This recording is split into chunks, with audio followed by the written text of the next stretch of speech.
Hello, my name is Doug. Welcome to ICE's Thought of the Week. This week we're thinking about anger. So, what makes you angry?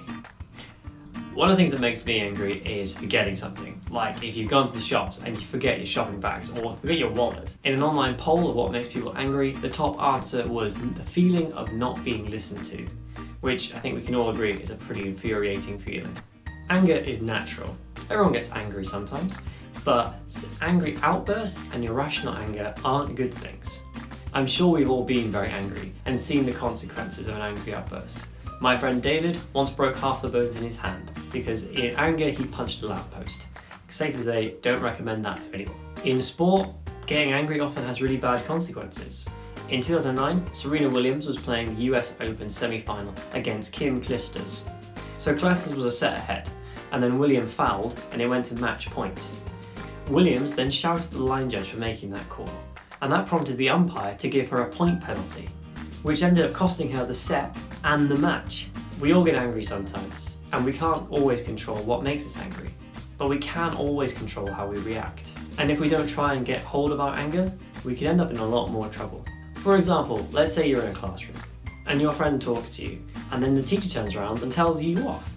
Totally unfair situation. It wasn't you talking, it was your friend. But how do you react? Do you mutter something rude under your breath?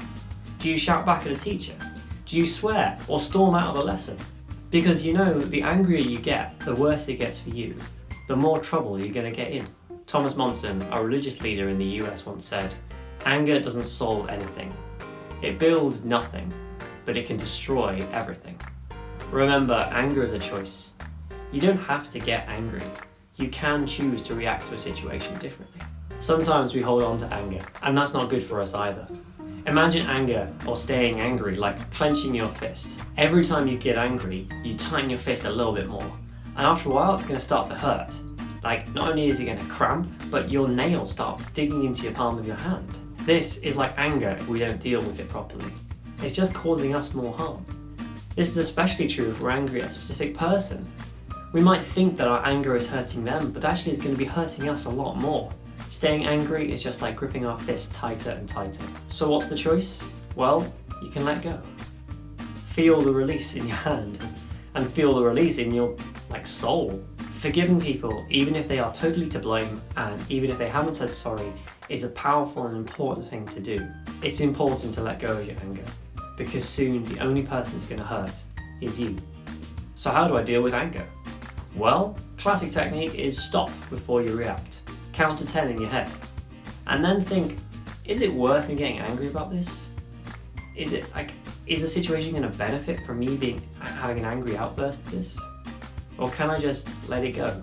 If you do have anger stored up, then exercise can be really helpful. Channel your anger into exercise and let the physical feeling of working on your body under stress help you process your anger and let go of it. Talking about it is also really important. Finding someone you trust and telling them what happened that made you feel so angry and why you think you felt so angry because of it. And it might sound quite silly, but another good technique is thinking about that person and saying, "I forgive you," out loud.